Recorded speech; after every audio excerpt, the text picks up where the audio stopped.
Yeah, so the first thing I want to do in the kitchen is whenever I get here, I just make sure all the equipment is running. I check all the fridges, just make sure the place can operate, you know. It's the worst when you get in and one of the refrigerators isn't working. It doesn't happen too often, but again, that's just putting a little bit of work in at the beginning and getting your equipment maintained by a professional. So there's no surprises, but you just can't avoid it. So the kitchen line looks good. I'm also checking to see how the guys shut down last night. They do a great job. Make sure everything is off. Make sure all the garbage cans are lined. Make sure everything is in order. Everything is stacked nice. I can see that the walk-in cooler is working and cold. I just come in. And then over here, this is where the battle is won and lost. I love paying taxes. Oh. Let's go. So normally Tiki Terrace is really dim, and that was the original idea, was that we're just gonna make this like cool, low lit, like loungy type environment. And that's what it is. So for this video, I like opened, we don't have many windows, but like I opened all the shutters, like I turned all the lights all the way up, just so, you know, we can get some good video. So it's usually pretty loungy, pretty dim, and it creates for a cool environment when the show starts, because then the show is just lit up and all the focus is on there. But we have a small but mighty tiki bar here. But everything from the bar right here, like we upholstered these seats right here.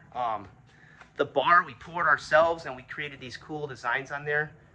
It's a really fun thing to do to build the bar. I mean, you can use like any fabric that you want, and then you can use like Mod Podge, and then you'll build up a lip right here, and then you kind of fill it with epoxy. And then after that was cured, then we just poured over the whole thing. I mean, and you could do anything. We added all these cool postcards in there, and just got a cool vibe. Everything, even this bamboo, you know, we made that bamboo. That bamboo is actually PVC, and you score it. And then where all these are right here, you burn it with like some matte gas, and then after you do that, we sanded it, and then we put like a stain on here, and then we coated it in epoxy, and it looks awesome. I mean, it looks really cool. So all the walls, we have like a 1.5 foot jut out, and all these were filled with like styrofoam, and then we coated it in stucco, and then we mixed the fiberglass and cement mixture. And after carving out the styrofoam and making these little hills and divots and different platforms, yeah, we covered it in the fiberglass and cement, and then it was painted. That was done on everything, and then even all the tikis. All the tikis are all carved in the same way. It was an A and B component, and there was like a cardboard cylinder that we just got from like Menards or Home Depot that you put in the ground to pour cement in and do fence posts. We got those, and then you pour the A and the B component in there, and then it kind of just foams up, and then those were carved, covered in stucco, you know, covered in fiberglass. And working with fiberglass is a pain. If you ever want to see it, it's made kind of the same way a surfboard is made. This pattern on the wall right here, those were all, you know, little stamps that we made from kind of like the foam from like pool noodles. So we did like a two-tone on the wall, and then we stamped them with different designs. All the artificial plants, they have their own slot. There's random palm trees everywhere. But yeah, we just alternated between the different designs. You know, here, and then we have Aloha thatching there, all separated by bamboo. So the detail is crazy. I mean, when we were building it, I mean, it took forever, but we were just beasts, man. We just worked a ton, and we were here every day, my brothers and I, just building and building, working from early in the morning till late at night. And I mean, every single dot on every one of theirs was done with a Q-tip. Dot, dot, dot.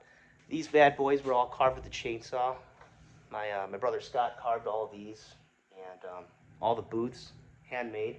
So one of the cool things is these tables, right? So these tables, I don't know if you could see, but every little line was carved out by us. I mean, it just took forever. It took forever, but we worked hard at it. And every single table in here, every single one kind of has a similar pattern. And we've had to pour over them a couple of times with epoxy when it gets kind of like, well, the tables have been around forever. You know, the tables have been around, you know, 20 plus years. But we poured over them, and it just looks brand new, shiny, like a piece of glass. So under each table then, again, my wife and I did these. This is PVC piping. I mean, it looks awesome. There's a technique to it. We take the torch to it, and when it becomes kind of flexible, you do like this pushing and this pulling, and then it creates like this little ridge and this little bump right here, and it burns it really nice. And then the stain just makes it look super cool. And then we coat it in epoxy. And then, yeah, we just added piping to attach to the floor. The piping comes up here, and then it's like a Y. The pipe goes here, and it goes here. So you're sliding the PVC pipe over that, and then you're drilling little holes in the back, and we're shooting great stuff in there just to kind of fill it and make it to where it sits in place. And then you're screwing them in, and these tables are just solid. I forget how many linear feet of bamboo that we had in this place. We figured it out at one point, and it was a lot. We ordered the bamboo from California, we got it shipped in, and it was just a lot of splinters, a lot of cutting them in half. We have the Honu shell, different masks, different ancient Polynesian weapons. And again, that's a 1.5 foot jut out right there. And we're just able to load it with decor. This is table 11. It's the furthest table from the stage. So the servers kind of use that to roll their silverware, hang out. There's no tables here. And then the same idea over in this corner over here. Like all the tikis, all hand carved. You got that 1.5 foot jut out. I mean, you have these pergolas right here covering it just so there's dimension, there's stuff everywhere. And yeah, and then there's little accent lighting everywhere. And what's really cool about that is that when it's loungy and the light is low, I mean, it just makes all the decor on the walls pop. So in the center, I mean, this is the stage. Like I said, it's a pretty small place. We used to label it as an intimate Hawaiian hideaway. Now I don't really like that as much.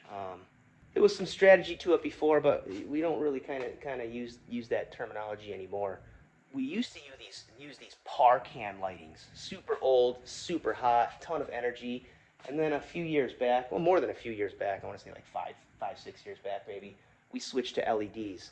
And so now you have different layers of LEDs. You have the ones up top that shoot down, and then you have, let me see if I can do this with my finger. You have the ones in back there that shoot up, and then you have ones in front of the stage that kind of shoot there. So you got just different layers and different lightings, and you can just do any combination. You can coordinate them with the music for the show. These guys, these Easter Island tikis, they were 2 huge blocks of foam that were carved out, stacked on top of each other, and then after that, it was coated in a beeswax. And then we put fiberglass and the resin obviously over it. Again, horrible work. And then it was popped off into one piece. And then we used one to make the other. Then that one was coated in like a beeswax.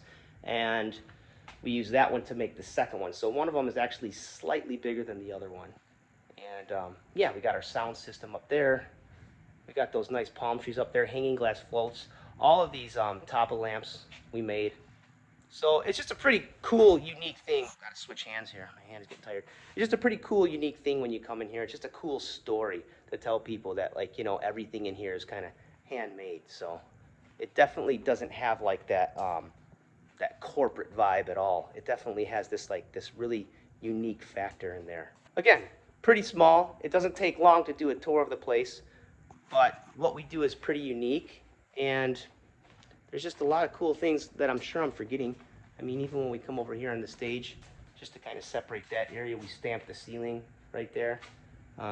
We painted the whole ceiling too. I remember taking every one of those down, and you can't just paint those ceiling tiles. I mean, you gotta push the roller in there. And so it was just a ton of work, but a lot of good memories. It was pretty brutal, but I mean, a lot of good memories from that time. Back here we have what's called the DJ booth, because a DJ goes there. But back here is kind of like a POS station, and then we have our computer, and this is where the show is run from. So this is the view that they get of the show, and then here are all their cues, everything like that. Yeah, it's nice when it's empty, but I love it when it's full, and it gets pretty full. weekdays, the Tuesday and the Thursday without the show, a little bit slower, but it's just got a cool vibe when you walk in here. People walk in here and it's very unassuming from the outside. Location is not the greatest, but we are a destination spot and people come to us. So when people walk in though, I mean, we hear it a million times. They're like, you know, especially before the patio was up, people walk in and they're just like, wow, it's crazy in here. It's just over the top. There's just a ton of detail in every little nook, every little cranny, and people are blown away by it. People love it. Yeah, these things my parents got for my brothers and I when they were in Hawaii, and so we put it up on the wall there. So a little cool touch is one of my best friends that passed away. His name was Art, and we kind of like, let me see if I can, we kind of put him in the bar right there, and he was a piercer, that's his card, so he's forever ingrained in the bar. He helped us build this place. When we were super tired and super spent, we would just look forward to when Art would come, and he was just the funniest guy, man. Just love him.